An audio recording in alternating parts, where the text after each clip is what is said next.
தனுசு ராசி மூல நட்சத்திரம், பூரட நட்சத்திரம், உத்திராட நட்சத்திரம். இந்த 3 நட்சத்திரங்களை கொண்ட தனுசு ராசி கூண்டுக்குள் சிக்கிய எலி போல் அப்படியே ஒரு கைதி மாதிரி இருக்கக்கூடிய சூழல். என்னது கூண்டுக்குள்ள சிக்கின எலி என்று? ஒரு மர கூண்டுக்குள்ள ஒரு எலி இருக்கும், எலி பூந்துக்கும், ஏதாவது உணவு வச்சிருக்கோம், பூந்துக்கும். நீங்கள் எல்லார் வீட்லேயும் பார்த்தீங்கன்னா எல்லா மரங்களையும் தன்னுடைய பல்லால் குதறி கடிச்சு தூள் தூளாக்கி நாசம் பண்ணும் எலி. எலிக்கு அந்த சக்தி உண்டு. காரணம் என்னென்னா, எலிக்கு மேலே 2 பல்லும் வளர்ந்துட்டே இருக்கும். அது கடிச்சு அந்த பல்லு தேய வைக்கும். அப்படி தேயலைன்னா அந்த மேலே 2 பல்லு கீழ்தாடையில் மாட்டிக்கிட்டு குத்தி செத்துரும் எலி. அதனால அந்த எலிக்கு எதையாவது கடிச்சுட்டே இருக்கணும். அதே மரமாக இருந்தால் ஒரு 5 நிமிஷத்தில் அதை ஓட்ட போட்டு வெளியே வந்துடும். ஆனால் அது போய் அந்த இறையை எடுத்துன்னு போய் வைக்கும் பொழுது நம்ம அதை எலியை பிடிக்கிறதுக்கு கலட்டா பண்ணிட்டு இது போய் அந்த வேகத்தில் அந்த மோகத்தை உள்ளே போய் பூந்துக்கிட்டு அந்த அந்த அந்த உணவையும் சாப்பிடாமல் கம்முன்னு உட்காந்துக்கிட்டே இருக்கும். அது போன்ற நிலை தான் இப்போது தனுசு ராசிக்கு. தனுசு ராசி மிக அறிவாளியான ராசி, அடுத்தவர்களுக்கு வழிகாட்டக்கூடிய ராசி, குரு ஆதிக்கம் பெற்ற ராசி.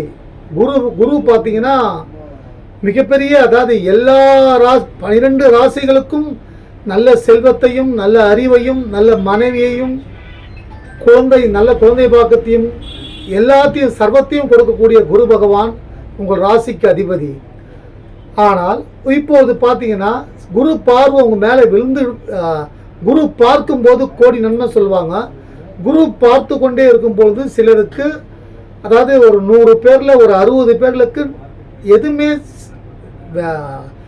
உருப்படலை, கடன் அதிகமாகி போச்சு, சிக்கலில் மாட்டிக்கினாங்க, உடம்பு சரியாமல் போச்சு. காரணம் என்ன பார்த்தீங்கன்னா, சனியோட பார்வை உங்கள் மேலே விழுது. அதாவது சனி பகவான் உங்கள் ராசிக்கு 4ஆம் இடத்தில் மீன ராசியில் அமர்ந்து கொண்டு தனது 10ஆம் பார்வையாக உங்கள் ராசியின் மீது சனி பார்வை, சனியோட 7ஆம் பார்வையாக உங்களுடைய ஜீவனஸ்தானத்தின் மீது சனி பார்வை. அப்போ எதுவுமே நல்லதே நடக்கலை, இது எல்லாமே தோல்வி அடையுது.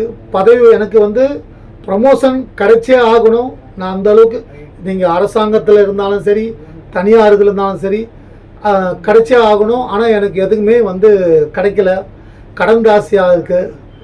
இது இப்போது என்ன செய்யணும்ன்ட்டு எந்த சிக்கலையும் ஈஸியாக அவிழ்க்கக்கூடிய இறை சக்தி, குரு சக்தி பெற்றவர்கள் தனுசு ராசியர்கள். ஆனால் எதுவுமே செய்ய முடியல. இப்போ இருக்கக்கூடிய கிரகநிலைகள், சுகஸ்தானத்தில் சனியோடு செவ்வாய், பூர்வ புண்ணியஸ்தானாதிபதி சனியோடு சேர்ந்து உள்ளார். பாக்கியஸ்தானாதிபதி சூரியன் உச்சம் பெற்று உள்ளார். இது சில நன்மைகளை கொடுக்கும். மாணவிகளுக்கு வெற்றியை கொடுக்கும். மாணவிகளுக்கு நிறைய வெற்றிகளை கொடுக்கும். அடுத்து சுக்கிரன் 6ஆம் இடத்தில் ஆட்சி, லாபஸ்தானாதிபதி சுக்கிர பகவான் ஆட்சி பலம் பெற்று உள்ளார். அடுத்து குரு 7ஆம் இடத்தில் அமர்ந்து கொண்டு நேராக உங்கள் ராசியை பார்த்து கொண்டிருக்கிறார். திருமணம் ஆகாதவர்களுக்கு திருமண பாக்கியம் உண்டாகும், குழந்தை இல்லாதவர்களுக்கு குழந்தை பாக்கியம் உண்டாகும், பதவி உயர்வு கிடைக்கும். இந்த சனி கொடுக்கிற ஒரு கஷ்டம், அதாவது சனி அர்த்தாஷ்டம சனி, 7.5 சனி, 7.5 சனியில் 7.5 சனிக்கு அப்புறமா அர்த்தாஷ்டமத்து சனி, அஷ்டமத்து சனி, அஷ்டமத்து சனி 3 7.5 சனிக்கு சமம். ஆனால் இப்பொழுது அதில் பாதி, அப்போ 1.5 7.5 சனிக்கு சமம். உங்கள் ராசிக்கு எதை செஞ்சாலும் தப்பாக போகுது, ஒரு ப்ராஜெக்ட் முடிகிற மாதிரி இருக்குது, முடித்தா பணம் வரும், எல்லா கடனையும் தீர்த்துருவேன், ஒரு சொந்த வீடு வாங்கக்கூடிய வாய்ப்பெல்லாம் உருவாகும். அந்த அளவுக்குலாம் நான் பண்ணி வச்சுருக்க வியாபாரம் தொழில் அந்த பிஸ்னஸ்லாம் அந்த அளவுக்கு எடுத்துன்னு போய் பேசி முடிகிற சமயத்தில் இன்னும் போயிடுச்சு. இப்படி நிறைய பேர்கள். தனுசு ராசி நிச்சயமாக அந்த எலி மாட்டிக்கிடுச்சு இல்லையா, அதுக்கு அறிவு ஆனால் மனிதனுக்கு 6 அறிவு. அப்போது சிந்திங்க, கண்டிப்பாக இந்த சிக்கலிருந்து நீங்கள் எப்படி வரணுன்றத நிதானமாக பொறுமையாக, கடன் ஹவுசிங் லோன் இருக்குது, பர்சனல் லோன் இருக்குது, என்னென்ன லோன் வாங்கணும் எல்லாத்தையும் வாங்கி வச்சுருக்கேன்.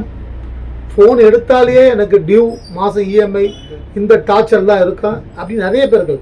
எப்பவுமே தனுசாசிக்காரர்கள் வந்து பிளான் பண்ணி தான் செய்வாங்க, எதுவுமே ஒரு பட்ஜெட் போட்டு தான் செய்வாங்க. ஏன்னா அவங்க வந்து ஒரு ஒரு ஆசிரியர் மாதிரி, அவங்க இயற்கையான ஆசிரியர் அவர்கள். அப்பேற்பட்டவங்க சிக்கலில் மாட்டிக்கிட்டு அவஸ்தைப்படுறாங்க. சரியாகும். சனீஸ்வர பகவானுக்கு எல்தீபம் ஏற்றி வழிபடுங்கள், நிச்சயம் நல்ல மாற்றங்கள் உண்டாகும். 11ஆம் இடத்தில் சந்திரன், அதாவது சந்திரன் இருப்பதால் தாயார் மூலம் உங்களுக்கு சில நன்மைகள் நடக்கக்கூடிய வாய்ப்புகள் உண்டாகும். மாணவ மாணவிக்கு பூர்வ புண்ணியஸ்தானத்தில் புதன் அமர்ந்திருப்பதால், சூரியனோடு அமர்ந்திருப்பதால் மாணவ மாணவிகளுக்கு வெற்றிகள் உண்டாகும், நிறைய நன்மைகள் உண்டாகும். அடுத்து சுக்கிரன் 6ஆம் இடத்தில் திருமண வாழ்க்கையில் பிரச்சனைகள் சர்ச்சைகள் இருந்தால் அவைகளெல்லாம் தீரும், நிறைய நல்ல மாற்றங்கள் உண்டாகும். அந்த எலியை போல மாட்டிக்கிட்டு இருக்கிற நீங்கள் கொஞ்சம் வெளியே வந்து, நீங்கள் பார்த்தீங்கன்னா ஒரு சாதுவான குரு, ஆனால் நரசிம்மர் போல உங்களுக்கு கோபம் வந்தால் எல்லாத்தையும் துவம்சம் பண்ணக்கூடிய சக்தி உங்களுக்கு இயற்கையிலே உண்டு. மூல நட்சத்திரக்காரர்கள் திருமணம் செய்தால் வெற்றிகள் உண்டாகும், யோகம் உண்டாகும். மூல நட்சத்திரக்காரர்களை திருமணம் செய்தால் வெற்றிகள், பெரிய ஒரு சாதனை படைக்கக்கூடிய வாய்ப்புகள் எல்லாம். மூல நட்சத்திரக்காரர்களை திருமணம் செய்யக்கூடாது என்று சொல்வார்கள், திருமணம் செய்ய வேண்டும். அடுத்து பூரண நட்சத்திரக்காரர்கள் பார்த்தீங்கன்னா லக்ஷ்மி கடாட்சம் உள்ளவர்கள். அவர்கள் பூரண நட்சத்திரக்காரர்கள் சுக்க தசையில் பிறந்திருப்பார்கள். அவர்கள் பிறக்கும் பொழுது அவர்கள் தாய் தந்தையருக்கு யோகமாக அதிர்ஷ்டம் கிடைக்கும். அவர் கணவர் மீதோ மனைவி மீதோ அதிகமாக பாசம் உள்ளவர்களாக இருப்பார்கள். அவங்கள சீனிட்டாங்கன்னா தூக்கி வெளியே போட்டுருவாங்க, திருப்பி சேர்க்கவே மாட்டாங்க. அது மனைவியாக இருந்தாலும் கணவனாக இருந்தாலும் சரி. அவங்க ரொம்ப ஒரு லட்சுமி கடாட்சம் நிறைஞ்சவர்கள். எல்லார் மீதும், குடும்ப உறுப்பினர்கள் மீது, அனைவரும் மீதும் அதிக பாசம் கொண்டவர்கள் தனுசு ராசினியர்கள். உத்திராட நட்சத்திரக்காரர்கள் மிக உறுதியான மன, எல்லா தைரியம் உண்டு அவங்களுக்கு. லேட்டாக செய்வாங்க, சரியாக செய்வாங்க. இப்போ எது செஞ்சாலும் கிரகங்கள் இன்னும் அடுத்த மாதம் 2ஆம் தேதி சனி பகவானை, அர்த்தாஷ்டமத்து சனி, எனக்கு உடம்பு சரியில்லை சார், திடீர்னு டெஸ்டிங் பண்ணேன், ஏதோ சொல்கிறாங்க சார் அப்படின்னு நிறைய பேர்லாம் வந்து ஜாதகம் பார்க்குறாங்க. அப்போ வந்து அதெல்லாம் வந்து இப்போ அந்த சனி கொடுக்கும், சனி பார்வை கொடியது. சனி வந்து என்னென்னலாம் நீங்கள் நிம்மதியாக இருக்கீங்கன்னா உங்கள் நிம்மதியை எப்படியெல்லாம் கெடுக்கணுமோ அந்தந்த வகையில் உறவுகள் மூலமாக, நண்பர்கள் மூலமாக, வேலை செய்யும் இடத்தில், கடன் வாங்குகிற இடத்துல, இது போன்ற உங்கள் நிம்மதியை கெடுக்கக்கூடிய வாய்ப்புகள்லாம் சனி கொடுப்பார். சனி உங்களுக்கு கெடுதல் செய்யாமல் இருக்க சனீஸ்வர பகவானுக்கு எல்தீபம் ஏற்றி வழிபடுங்கள். உங்களுக்கு அதிக புகழையும் அதிக சந்தோஷத்தையும் அதிக நன்மைகளையும் கொடுக்கக்கூடியவர், நல்ல குடும்பத்தை கொடுக்கக்கூடியவர் சனி பகவான். ஆனால் அவர் இருக்கும் ஸ்தானம் அர்த்தாஷ்டமத்து சனியில் இருப்பதால் சுகங்களை கெடுப்பார், கவனமாக இருந்து கொள்ளுங்கள்.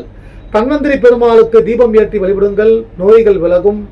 பொறுமையாக செயல்படுங்கள். இப்போ இந்த குரு, அந்த சனி பகவானோட தாக்கத்தை, அந்த கெட்ட செயல்களை, உறவுகள் மூலம், நண்பர்கள் மூலம் வரக்கூடிய கெடுதல்களை தடுக்க குரு பார்வை உங்கள் சனி பகவான் மீது பதிவதால் ஜூன் 2க்கு மேலே சனியோட கெட்ட சக்திகள் பலம் இழந்து மாறாக நல்ல சக்திகள் உங்கள் மீது பட்டு உங்கள் வாழ்க்கை விமோச்சனம் உண்டாகும்.